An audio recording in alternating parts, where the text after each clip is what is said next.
This exhibit and the book, First in Line, are the permanent records of 14 leaders who held the Republic together.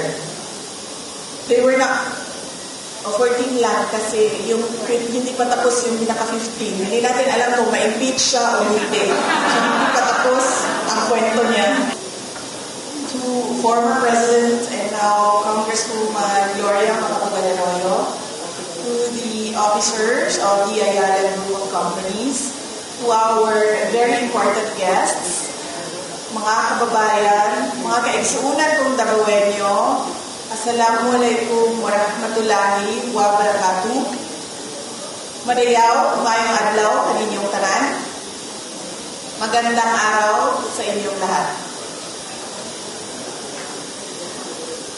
Unang-una na po ang pagtimbaya kaninyong tanan o isa ka mainiton na happy araw ng Davao, mga Davaoenyo.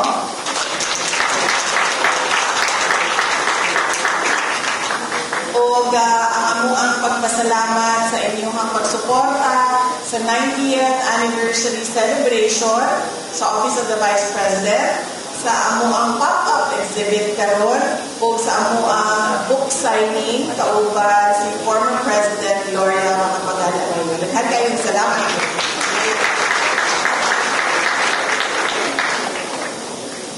Davao City turns 89 this month. It's 1 year younger than the Office of the Vice President. The City Hall marks 89 years of service. And today, the Office of the Vice President brings its 90th anniversary commemorative book and pop-up exhibit for the Davaoenos. 3 milestones in one afternoon. Here in Mindanao, where history has never learned to arrive one thing at a time. For decades, the Vice Presidency was misread, set aside, kept in reserve, treated as proximity to power rather than power itself. The assumption was that standing one heartbeat from the presidency is a position of waiting, not of purpose. That assumption is always wrong. Former President Arroyo is here, who is also a former Vice President, and she is the only person in this room who has held both posts. And I learned from the pop-up exhibit, your father and you are the only 2 individuals in our country that held both the VP and President positions. See, may natutunan tayo sa never thought of that before, na bilangin, pero I learned that it's only 2 Filipinos. For her, succession was not hypothetical. The line was called and she answered. Her presence today is not ceremonial. It is testimony. An exhibit about public service should be placed where the public actually is. I thank the management of Ayala Malls for opening this space.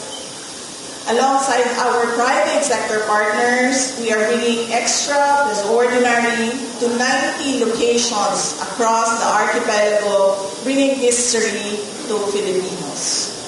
This exhibit and the book, First in Line, are the permanent records of 14 leaders who held the Republic together. They were not, 14 lang kasi yung hindi pa tapos yung pinaka-15. Hindi natin alam kung ma-impeach siya o hindi. So hindi pa tapos ang kwento niya. They were not always celebrated, but they were always necessary. To the young people holding the books today, you are not here by accident. You sought out names from your textbooks, conveniently skipped. You looked past the glossy summaries and found the leaders who served in the shadow. Those who did the heavy lifting of the Republic without the benefit of applause.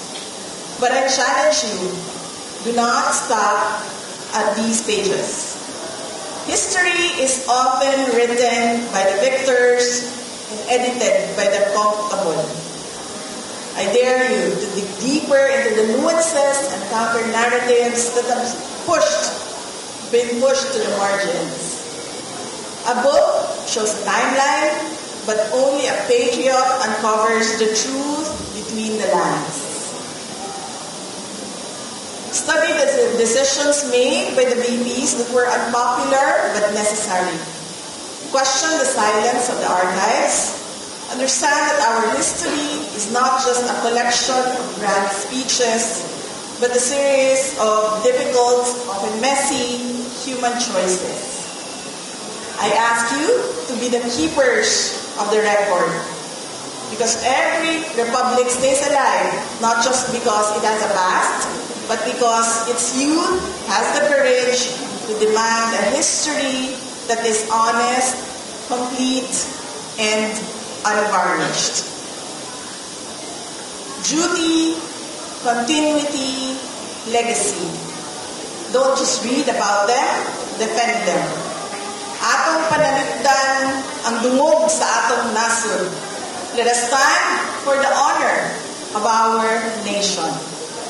Mahalin natin ang Pilipinas para sa Diyos, sa bayan, at sa bawat pamilyang Pilipino. Shukran. Thank you, Madam Vice President, for your message. At this point, the OVP wishes to recognize its partners for the exhibit. May we also invite on stage Honorable Gloria Macapagal Arroyo to join the Vice President to present the token to our partners. We likewise invite Mr. Jaime Alfonso Zobel de Ayala, CEO of AC Mobility, Mr. Paulo Borromeo, President and CEO of Ayala Healthcare Holdings Incorporated, Ms. Cel Amores, Senior Director of Ayala Foundation, and Ms. Janice A. Pareño, General Manager of Ayala Malls Abriza, are partners to receive the token from the OVP. The token of appreciation is the coffee table book titled First in Line, Vice Presidents of the Philippines, published in celebration of the OVP's 90th anniversary.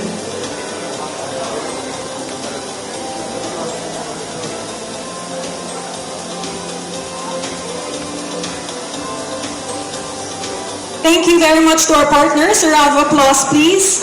May we request the Vice President and the former President to kindly remain on stage as we will now have our photo opportunity.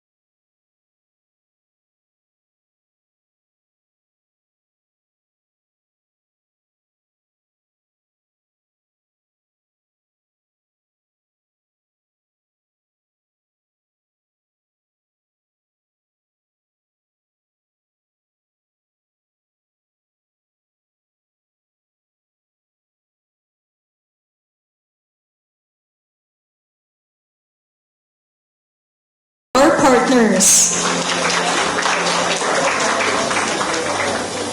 May we request the Vice President and the former President to kindly remain on stage as we will now have our photo opportunity.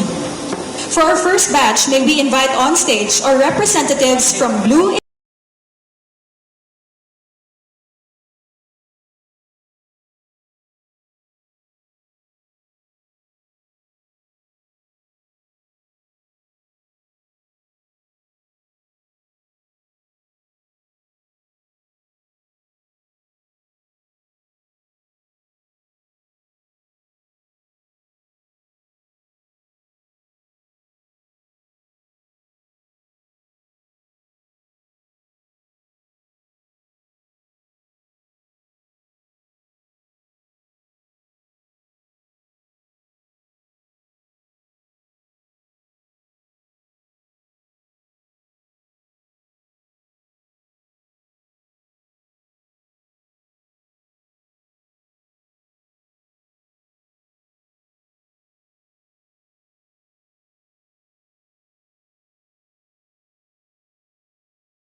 you very much. Finally, may we request everyone to please stand for our crowd shot.